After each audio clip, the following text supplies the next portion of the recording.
बिहार में भी रोजगार और पलायन भी मुद्दा है और जातीय समीकरण भी मुद्दा है, और चुनाव इन्हीं के इर्द गिर्द घूम रहा है। अब कैसे इनके इर्द गिर्द घूम रहा है, इसके लिए पहले फेज के इलेक्शन को देखना जरूरी है।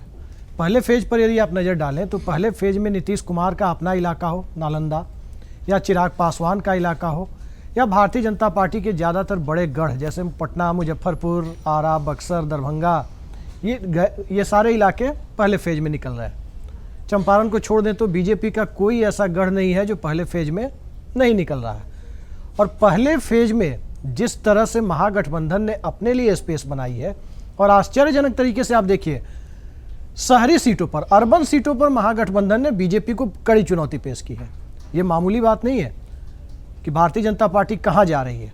पिछली बार के चुनाव को आप देखेंगे तो पूरे बिहार में 20 अर्बन सीटें, अर्बन सीटों का मतलब है सेमी अर्बन सीटों की बात नहीं कर रहा, जिसमें डिस्ट्रिक्ट हेडक्वार्टर्स की सीटें हैं और पटना शहर की 4 सीटें, 20 सीटें भारतीय जनता पार्टी ने जीती थी। इस बार बहुत कोशिश करके भी आंकड़ा 12-15 से ऊपर जाता हुआ दिखाई नहीं दे रहा।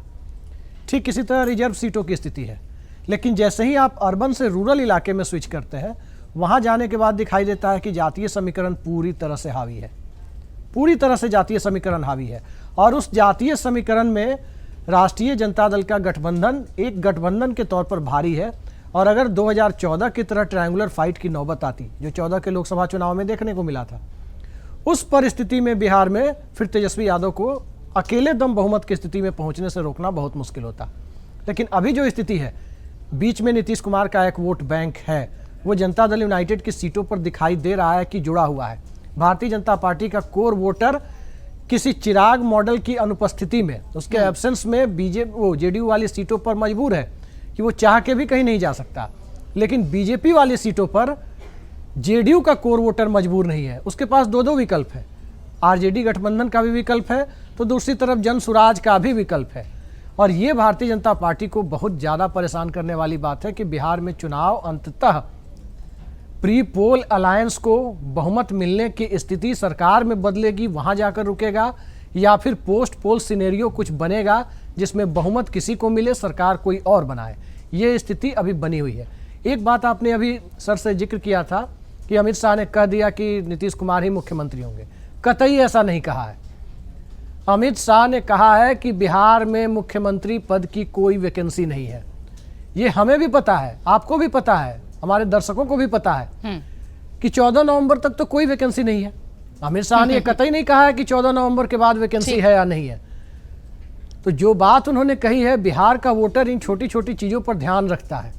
अब उसको आप देखेंगे वैकेंसी की बात, तो जेपी नड्डा ने तो जुलाई 2022 में कर्नाटक के बारे में कहा था कोई वैकेंसी नहीं है, और उसके अगले दिन या उसके अगले दिन 24 से 48 घंटे के भीतर येदियुरप्पा का इस्तीफा हो गया था। यहाँ गुड़गांव में मनोहर लाल खट्टर के बारे में क्या क्या बातें नहीं कही थी प्रधानमंत्री नरेंद्र मोदी ने। एक स्कूटर पे चलते थे, कैसे क्या करते थे, खूब कसीदे कढ़े थे। और अगले दिन सुबह उठने के साथ जो पहली खबर मिलती है कि मनोहर लाल खट्टर राजभवन जा रहे हैं, वो इस्तीफा दे रहे हैं। बिल्कुल ठीक। तो जिस वक्त ये बातें कही और फ्यूचर में 14 नवंबर के बाद अगले 5 साल क्या होगा, रूपाणी की भी तारीफ की थी जी, विजय रूपाणी की भी तारीफ की थी। तो अमित शाह की जो बातें हैं उसमें कहीं से भी ये नहीं कहा जा रहा है कि नीतीश कुमार ही मुख्यमंत्री होंगे। और अमित शाह की बातों पर यदि आप गौर करें, या नरेंद्र मोदी की बातों पर, तो क्या कहा है नरेंद्र मोदी ने मुजफ्फरपुर में? नरेंद्र मोदी ने यही कहा है कि इस बार एनडीए सरकार का शपथ ग्रहण कुछ खास होगा। ये मंत्री और मुख्यमंत्री का ही शपथ ग्रहण नहीं होगा, बल्कि कुछ खास होगा। तो खास तो तभी होगा जब नीतीश कुमार जो 9 बार शपथ ले चुके हैं 10वीं बार शपथ नहीं लेंगे। 10वीं बार वो शपथ लेंगे तब तो उसमें खास कुछ भी नहीं है। दूसरी बात उसके साथ जो जुड़ी हुई है, कल आपने 2 पोस्टर पर शायद ध्यान नहीं दिया, जो ट्विटर पर एक बीजेपी की तरफ से आए और एक जेडीयू की तरफ से आने वाली थी उसको। जी, एक पोस्टर बीजेपी की तरफ से आया, एक बार फिर चुने एनडीए सरकार, उसमें नरेंद्र मोदी और नीतीश कुमार की फोटो, नीतीश कुमार की तस्वीर। और दूसरी फोटो उसके आधे 1 घंटे बाद जेडीयू की तरफ से आती है।